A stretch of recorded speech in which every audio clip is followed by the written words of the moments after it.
Today I'm going to show you 3 ways to use the Mask AI on On1 Photoraw 2023. Hi everyone, my name's Eddie, welcome to my channel On1 Photoraw Creative Photography, and today I'm going to show you the 3 ways to use the Mask AI in On1 Photoraw 2023. First of all, I'm going to go to the develop tool and I will adjust some slider with a shadow, the highlights, a bit like this, a bit the midtones as you can see, just like this. I will decrease a little bit the exposure and I will go to my white balance and to go to the auto white balance, just like this. I will not change anything else because I'm going to go to the select AI tool, and as you know, you can select all the part of the image just in live like this. If you want to select the castle, you can select the castle. You have a red overlay. If you click on the left button of your mouse, the overlay change to the blue color. You have selected this part of this picture. You can do a right click, and if you want, you can go to all the adjustments from On1 Photoraw 2023.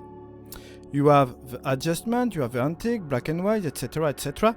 If you want to select the curves, you can select the curves. If you want to select a preset, or the same two, you can select a preset just inside there.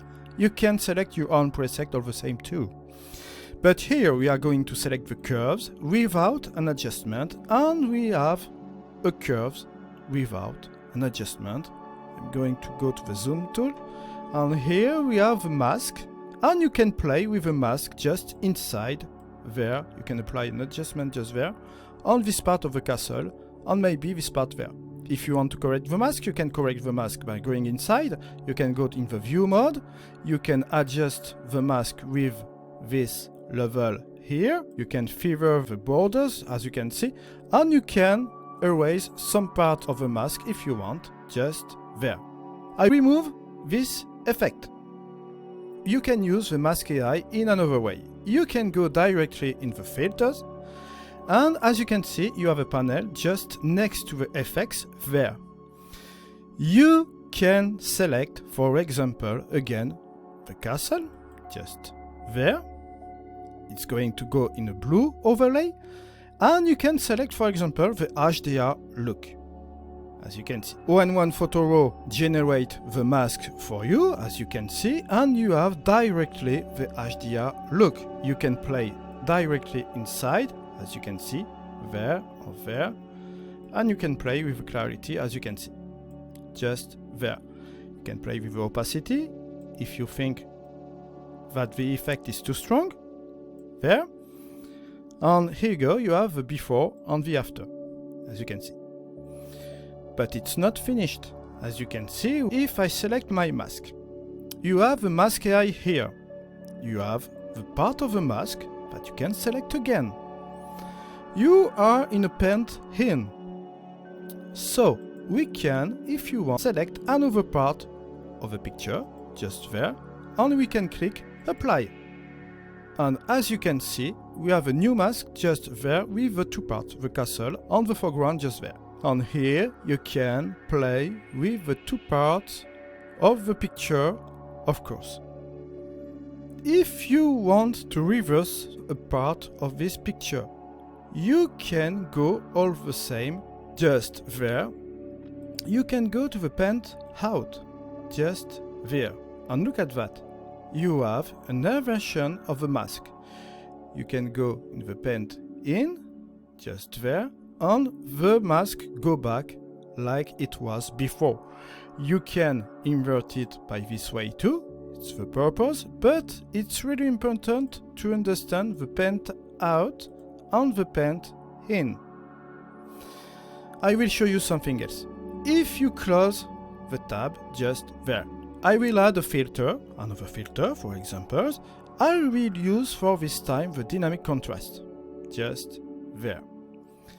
I will apply the dynamic contrast in the small area of a picture, and maybe in the medium and in the large too, to have a crispy image just like this. I can play with the opacity slider just there, maybe at 53%, and we have this thing there. But now I want to change my mind. I would like to select my cursor all the same. What can I do? I can select my mask in the dynamic contrast. I select my cursor just there and I click on apply. But here you go. You have a mask. I select the rest of the image, but not the castle, because the castle, as you can see, if I click on the view button, is on the black. White reveals, black conceals. So what can I do? I can simply invert the mask, as you can see, and here you go. We have the mask on the castle, but if I revert the mask all the same, I can select the paint in just there, and here you go. The mask is reversing at the right place. So don't forget, if you want to select some things in this area of the picture, you have to select the paint in. If it's in paint out, you will select the other parts of the image, just like this. If I want to go to the filter, I will select my HDR looks. I have my filter just like it is. I will apply a little bit of clarity just like this, and I will go to the compression in the negative way, just where I will decrease the slider like this. I can go to the mask. If I would like to select the castle, I can select the castle just like this. I will go to the painting just like this, and we have the before and the after. Okay, right. But if I change my mind, I would like to select another part in this picture. I can go there and I can select, for example, this part. I click on apply, and as you can see, I have another part of this picture in the mask.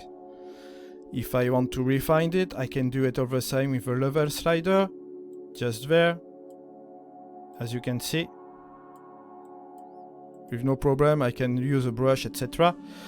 But here, if I want to change my mind again, I can go there, I can unselect the castle and click on apply. And look at that. You have the HDR effect on the foreground.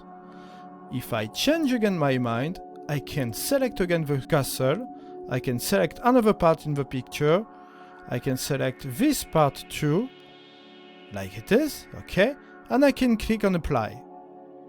And here you go. You have the new mask just like this, and you can play with the mask, as you can see.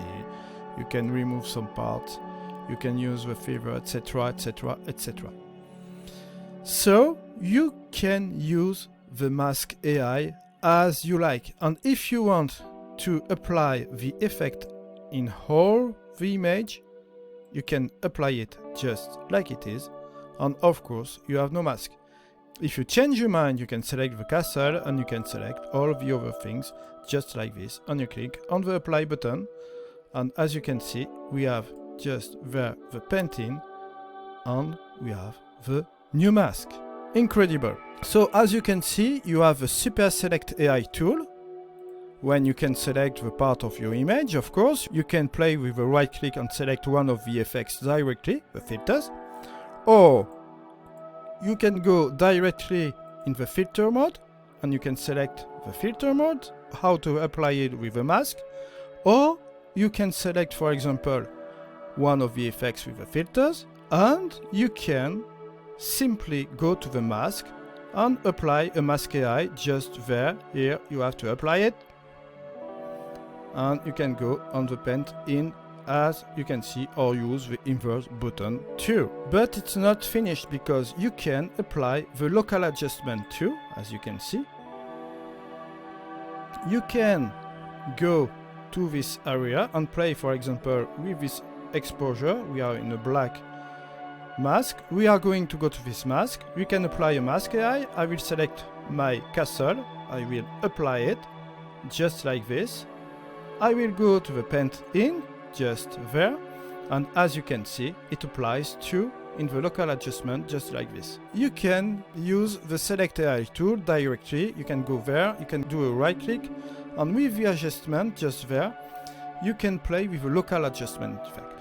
the adjustment is the local adjustment. If you darken the part of this image, you select it, you will go to the local, and as you can see, you have already the mask just there, and you can play in the local adjustment with these things, of course. But again, it's not finished, because I would like to show you a little tip too.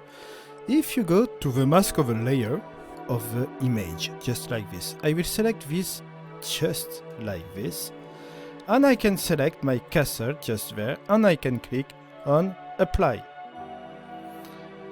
I can play with the painting just like this, and as you can see, I can do a good selection of my cursor. I can go into the view, I can play with the mask, as you can see. If I go further just there, you can see that I can do something else with the cursor. And as you can see, we have the transparency. I can remove this part of the image, of course, and I can do some brushing just there.